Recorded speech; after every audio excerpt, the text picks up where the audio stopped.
नमस्ते। मेरा नाम शीला है। मेरी कहानी उत्तर प्रदेश के एक छोटे से गांव बदायूं की धूल भरी गलियों से शुरू होती है, जहां मेरी माँ गीता और मेरे पिता राजू एक गरीब परिवार से ताल्लुक रखते थे। उनके घर में गरीबी ने अपने पैर पसार रखे थे, लेकिन उनके दिलों में प्यार की एक हल्की सी लौ जलती थी। माँ और पिता बचपन में चचेरे भाई बहन थे, और उनके बुजुर्गों ने उनका निकाह बचपन में ही तय कर दिया था, एक ऐसी रस्म जो उस दौर में आम थी। ये एक वादा था, एक तकदीर का लिखा हुआ फैसला, जो उन्हें एक दूसरे से जोड़ता था।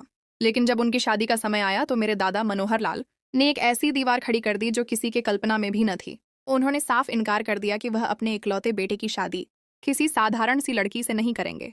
मेरी माँ गीता, जो स्वाभाविक रूप से सुंदर थीं लेकिन जिनका रंग सांवला था और जिनकी सादगी उनकी पहचान थी, दादा के मापदंड पर खरी न उतरे। दादा को एक ऐसी बहू चाहिए थी जो उनके सामाजिक रुतबे को बढ़ा सके, एक ऐसी औरत जो उनके परिवार की शान बन सके। माँ की सादगी और उनका सांवला रंग उनकी नज़र में एक ऐब था। मेरे नाना राम स्वरूप एक इज्जतदार इंसान थे, जिनके लिए परिवार की इज्जत सबसे बढ़कर थी। वह अपनी बेटी पर तलाक का दाग नहीं लगने देना चाहते थे।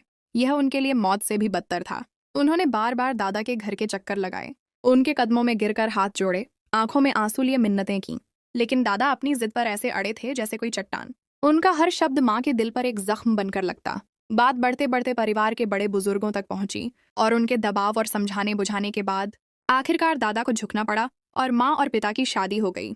दोनों बहुत खुश थे। उनकी आंखों में एक नई जिंदगी के सपने सजे थे, लेकिन यह खुशी ज्यादा दिन न चल सकी। शादी के बाद दादा ने पिता से सारे रिश्ते तोड़ दिए, उन्हें अपने घर आने से मना कर दिया और उनके लिए अपने दिल के दरवाजे हमेशा के लिए बंद कर दिए। पिता का दिल खून के आंसू रोता, लेकिन दादा की बेरुखी ने उन्हें बेबस कर दिया। माँ रोज देखती कि पिता उम्मीद की एक किरण लिए दादा को मनाने जाते, लेकिन हर बार खाली हाथ, दिल टूट कर लौटते। दादा की यह बेरुखी और ठंडी उपेक्षा माँ को अंदर से खोखला कर रही थी। उनकी रूह पर एक गहरा जख्म लगा था जो कभी भर न सका। एक दिन माँ ने एक साहसिक फैसला किया जो उनकी जिंदगी का सबसे बड़ा मोड़ साबित हुआ। उन्होंने गांव छोड़कर शहर जाने का फैसला किया। यूं माँ और पिता अपने दुखों का बोझ लिए लखनऊ के बड़े शहर में आ गए। शहर की चकाचौंध में उन्हें एक नई उम्मीद नजर आई। वहां पिता को मजदूरी मिल गई, लेकिन उनकी अकेली कमाई से घर का खर्च चलाना नामुमकिन था। गरीबी का साया उनका पीछा नहीं छोड़ रहा था। माँ ने एक बार फिर हिम्मत की और फैसला किया कि वह लोगों के घरों में काम करेंगी। पिता ने पहले तो सख्ती से मना किया। उन्हें माँ की यह हालत गंवारा न थी, लेकिन माँ की जिद और मजबूरी के आगे वह हार गए। माँ सुबह सवेरे घर के कामों से फुर्सत पाती, फिर दूसरों के घरों में काम करने चली जाती और रात गए थकी हारी लौटती। उनकी आंखों में नींद और शरीर में थकान के सिवा कुछ न होता। मैं अपनी बड़ी बहन प्रियंका के साथ बड़ी हुई। प्रियंका मुझसे कुछ साल बड़ी थी और उसने घर की जिम्मेदारियों को बहुत जल्द समझ लिया था। वह कपड़ों की सिलाई करती थी और उससे घर का खर्च कुछ आसान होता। उसकी मेहनत ने हमें कुछ सुकून दिया था। मैं छोटी थी, इसलिए सबकी लाडली थी। माँ, पिता और प्रियंका मुझे कभी कोई काम नहीं करने देते थे। वह चाहते थे कि मैं सिर्फ पढ़ाई पर ध्यान दूं, क्योंकि वह जानते थे कि शिक्षा ही हमारी गरीबी की जंजीरें तोड़ सकती है। प्रियंका ने मैट्रिक किया था, लेकिन उसने आगे पढ़ने से साफ इनकार कर दिया। मैं उसे हर बार समझाती, दीदी पढ़ाई बहुत ज़रूरी है, पढ़ लो, हम सबकी ज़िंदगी बदल जाएगी, ये हमारी मुक्ति का एकमात्र रास्ता है। लेकिन वह हर बार एक धीमी मुस्कुराहट के साथ कहती, शीला, अगर मैं पढ़ने चली गई तो माँ के बाद घर का काम कौन करेगा? माँ पहले ही इतनी थक जाती हैं, मैं बस उनका बोझ हल्का करना चाहती हूँ। मेरी पढ़ाई से ज़्यादा माँ का आराम ज़रूरी है। मैं प्रियंका की बात मान लेती, लेकिन मेरे दिल में एक टीस सी रहती। मुझे उसकी कुर्बानी का एहसास था, और मैं जानती थी कि वह हमारे लिए अपना भविष्य कुर्बान कर रही है। वक्त परों पर उड़ता गया। माँ और पिता हम दोनों बहनों की हर ख्वाहिश पूरी करते, चाहे इसके लिए उन्हें कितनी ही कुर्बानी क्यों न देनी पड़ी हो। लेकिन दादा ने कभी पलट कर नहीं देखा। उनके दिल में हमारे लिए कोई जगह न थी। यहाँ तक कि जब मेरे नाना राम स्वरूप का निधन हुआ, तब भी वह नहीं आए। इस बात ने पिता को अंदर से तोड़ दिया। वह दिन ब दिन कमजोर होते गए। उनकी रूह पर गम का गहरा साया छा गया। उनकी आंखों में एक ऐसी उदासी थी जो कभी खत्म ना होती। जब मैंने एफए के इम्तिहान दिए, तब तक पिता बिल्कुल कमजोर हो चुके थे। उनका शरीर बीमारियों का घर बन चुका था और उनसे अब मजदूरी न होती थी। उनकी आंखों में बेबसी साफ नजर आती थी। माँ और प्रियंका भी थक चुकी थीं। उनके चेहरों पर थकान और परेशानी के आसार साफ दिख रहे थे। मैंने सोचा कि अब मुझे कुछ करना होगा। मैंने प्राइवेट पढ़ाई शुरू की और एक करीबी स्कूल में छोटी क्लासों को पढ़ाने लगी। शाम को बच्चों को ट्यूशन भी देती। माँ मुझे डांटती कि इस तरह मेरी पढ़ाई प्रभावित होगी, लेकिन मैं जानती थी कि अगर मैं पीछे बैठी रही तो घर का खर्च न चलेगा और हम भूखे मर जाएंगे। मैंने अपने कंधों पर घर की जिम्मेदारी का बोझ उठा लिया था। यूं ही मेरा एमए पूरा हुआ। मैंने बड़ी जगहों पर नौकरी के लिए इंटरव्यू दिए, लेकिन सफलता न मिली। हर असफलता मेरे दिल पर एक चोट लगाती थी। एक दिन एक अखबार में एक विज्ञापन देखकर मैंने दोबारा कोशिश की, और खुदा का करम कि मुझे एक अच्छी नौकरी मिल गई। ये मेरी जिंदगी का एक नया मोड़ था। लेकिन अब सुबह जल्दी जाना और रात देर से वापस आना, ये सब मुझे थका देता था। मेरा शरीर चूर चूर हो जाता।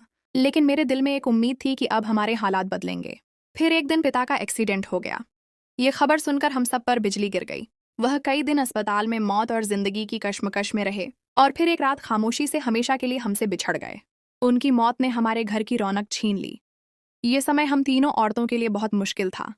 माँ बिल्कुल टूट चुकी थीं। उनकी आंखों से आंसू थमते न थे। प्रियंका की हिम्मत ने हमें संभाला। उसने एक मजबूत चट्टान की तरह हमें सहारा दिया। घर में पैसे खत्म हो चुके थे। माँ की आंखों की रोशनी कमजोर हो गई थी, और अब वह काम नहीं कर सकती थी।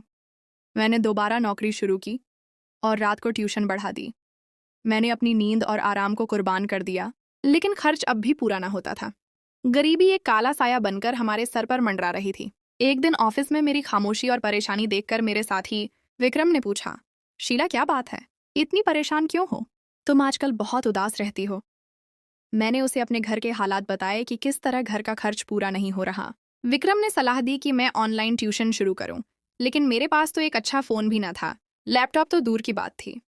विक्रम ने अपनी बाइक के लिए जमा की पैसे मुझे दिए और कहा कि एक सेकंड हैंड लैपटॉप खरीद लूं। मैं हिचकिचाई, लेकिन उसकी आंखों में निष्ठा देखकर मैंने पैसे लिए और लैपटॉप खरीद लिया। विक्रम ने मुझे लैपटॉप चलाना सिखाया और एक ऑनलाइन अकादमी बनाने में मेरी मदद की। वह मेरे लिए एक फरिश्ता बनकर आया था। पहले हफ्ते कुछ न हुआ। कोई विद्यार्थी नहीं मिला। मैं निराश हो गई। मेरी उम्मीदें टूटने लगीं, लेकिन विक्रम ने कहा, हार न मानो शीला, सफलता एक दिन जरूर तुम्हारे कदम चूमेगी। उसकी लगातार हौसला अफजाई और मदद से कुछ विद्यार्थी मिले, और धीरे धीरे मेरी अकादमी चल पड़ी। अब रात 9 से 11 बजे तक मैं ऑनलाइन पढ़ाती, और घर का खर्च कुछ आसान हो गया। हमने सुख की सांस ली। एक दिन जब मैं घर वापस आ रही थी, सड़क पार करते हुए एक रिक्शे से मेरी टक्कर हो गई। मैं गिर पड़ी और बेहोश हो गई। जब होश आया तो मैं अस्पताल के सफेद बिस्तर पर लेटी थी। माँ माला पकड़े मेरे सिरहाने बैठी थीं। उनकी आंखों में डर और प्यार था, और प्रियंका मेरा चेहरा चूम रही थी। डॉक्टर ने बताया कि मेरे सिर पर गहरी चोट लगी है। घर वापस आने के बाद माँ ने मुझे ऑफिस जाने से मना कर दिया। उन्हें मेरी सेहत की फिक्र थी, लेकिन इस चोट ने मेरी जिंदगी बदल दी। मेरे सिर में लगातार दर्द रहने लगा, और पढ़ाना मुश्किल हो गया। मेरे सपने बिखरते नजर आए। विक्रम ने बहुत हौसला दिया। वह कहता, शीला, फिक्र न करो, मैं घर के खर्च में मदद करता रहूंगा जब तक तुम ठीक नहीं हो जाती। एक दिन विक्रम ने एक ऐसी बात कही जिसने मुझे हैरान कर दिया। उसने कहा कि वह प्रियंका से शादी करना चाहता है। मैं हैरान रह गई। विक्रम ने कहा, शीला, मैं तुम्हें अपनी बहन समझता हूँ। प्रियंका से बात कर लो। मैंने माँ और प्रियंका से बात की। प्रियंका ने पहले इनकार किया। उसे माँ को अकेला छोड़ना मंजूर न था, लेकिन माँ ने उसे समझाया कि विक्रम एक अच्छा इंसान है और उससे उसकी जिंदगी संवर जाएगी। आखिरकार प्रियंका मान गई और उनका निकाह हो गया। ये एक साधारण सी रस्म थी, लेकिन इसने हमारे घर में एक नई खुशी भर दी। अब घर में सिर्फ मैं और माँ रह गए थे। विक्रम ने प्रियंका को अपने साथ ले जाने की बात की, लेकिन प्रियंका ने माँ को अकेला छोड़ने से इनकार कर दिया। उसने कहा, माँ को अकेला कैसे छोड़ दूं? इसी दौरान मेरे लिए एक रिश्ता आया। लड़के का नाम था वीरेंद्र।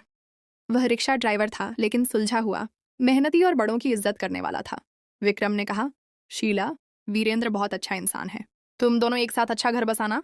मैंने सोचा और हाँ कर दी। 1 महीने में मेरी और वीरेंद्र की शादी हो गई। यह एक नई शुरुआत थी। वीरेंद्र रिक्शा चलाता था और अच्छा कमा लेता था। हमारी जिंदगी में एक नया सुकून आ गया था। हम दोनों बहुत खुश थे। 1 साल बाद हमारी एक प्यारी सी बेटी रानी पैदा हुई। उसकी आमद ने हमारे घर में खुशियों के फूल बिखेर दिए। मैंने ऑफिस छोड़ दिया और घर पर ट्यूशन शुरू कर दी। एक दिन वीरेंद्र को सर दर्द की शिकायत हुई। मैंने पूछा, क्या हुआ? तबीयत ठीक है? उसने मुस्कुराकर कहा, बस गर्मी की वजह से सर दर्द है। लेकिन कुछ दिनों बाद उसकी तबीयत ज्यादा खराब हो गई। उसका रंग पीला पड़ गया और वह कमजोर होता गया। मैंने जिद की कि अस्पताल चलो। अस्पताल से वापसी पर डॉक्टर ने एक ऐसी खबर सुनाई जिसने मेरी दुनिया उजाड़ दी। डॉक्टर ने बताया कि वीरेंद्र को कैंसर है और उसके पास ज्यादा वक्त नहीं है। यह सुनकर मेरे पैरों तले जमीन निकल गई। मेरी आंखों के सामने अंधेरा छा गया। मैं सारा दिन रोती रही। मेरा दिल दर्द से फटा जा रहा था। वीरेंद्र ने मुझे तसल्ली दी, शीला, रोकर खुद को परेशान न करो। जितना वक्त है उसे हंसकर गुजार लो, हमारी रानी के लिए जियो। लेकिन मेरा दिल टूट चुका था। मैं इस सदमे से बाहर नहीं आ पा रही थी। एक दिन दरवाजे पर दस्तक हुई। मैंने दरवाजा खोला तो एक औरत जो काले बुर्के में थी खड़ी थी। उसकी आंखों में एक अजीब सी चमक थी। उसने कहा, मैंने सुना है कि आपके पति को कैंसर है। अगर आप उसका निकाह मुझसे करवा दें तो मैं उसका इलाज करवाऊंगी और आपको मालामाल कर दूंगी। मैं हैरान रह गई। यह कैसी पेशकश थी? उसने कहा, सोच लें, मैं कल दोबारा आऊंगी। वह चली गई और मैं रात भर सोचती रही। मेरे जहन में हजारों सवाल थे। क्या यह खुदा का कोई इशारा था? क्या मैं अपने पति की जान बचाने के लिए यह कुर्बानी दे सकती थी? अगले दिन वह दोबारा आई। मैंने सोच लिया था कि विधवा होने से बेहतर है कि सौतन कबूल कर लूं। मेरे लिए वीरेंद्र की जिंदगी सबसे अहम थी। मैंने वीरेंद्र से बात की, लेकिन इस फैसले पर उसने मुझसे बात करना बंद कर दिया। उसकी आंखों में एक अजीब सी खालीपन था। लेकिन मैंने हार न मानी। एक हफ्ते बाद वीरेंद्र का निकाह उस औरत, जो अपना नाम कल्पना बताती थी, से हो गया। मेरे दिल पर एक बोझ था, लेकिन मैंने इसे वीरेंद्र की जिंदगी के लिए उठा लिया था। कल्पना अजीब औरत थी। वह रोज वीरेंद्र को अस्पताल ले जाती, उसका इलाज करवाती और आश्चर्यजनक रूप से वीरेंद्र की सेहत में सुधार आने लगा। वह घर का सारा काम खुद करती और मुझे कुछ करने न देती। वह मुझे रोज दूध का गिलास पिलाती और हजारों के नोट देती। मेरी बेटी रानी का भी बहुत ख्याल रखती। वह उसे खिलाती, हंसाती और उसके साथ खेलती। लेकिन मुझे उस पर शक होने लगा। उसकी मेहरबानी में एक अजीब सी बनावट नजर आती थी। एक दिन मैंने दूध का गिलास रानी को पिला दिया। उस रात जब मैं रानी को सुलाकर दूसरे कमरे के दरवाजे पर खड़ी थी, तो कल्पना और वीरेंद्र की बातचीत सुनाई दी। उनकी आवाजें धीमी थीं, लेकिन मेरे कानों में साफ पड़ रही थीं। कल्पना कह रही थी, शीला बहुत मासूम है, मुझे इसे धोखा देते हुए दुख होता है। वीरेंद्र ने कहा, हाँ, लेकिन हम मजबूर थे। हमें औलाद की ख्वाहिश थी। हमारे पास कोई और रास्ता न था। कल्पना ने कहा, हमारी शादी को कई साल हो चुके हैं। शीला को कभी यह पता न चले। मेरी दुनिया तबाह हो गई। मेरे शरीर में सनसनाहट दौड़ गई। वीरेंद्र ने बीमारी का नाटक किया था ताकि वह अपनी पहली पत्नी कल्पना को घर में रख सके। मेरी मोहब्बत, मेरी कुर्बानी, मेरी निष्ठा सब धोखा था। मैं खामोशी से कमरे में गई और अगले दिन रानी को लेकर माँ के घर चली गई। वीरेंद्र ने माफी मांगी। उसने मेरे कदमों में गिरकर मिन्नतें की। लेकिन उसकी माफी से क्या फायदा? उसकी मोहब्बत, उसकी निष्ठा सब एक झूठ था। मैंने उसके धोखे को कभी माफ नहीं किया। दोस्तों, यह थी शीला की कहानी।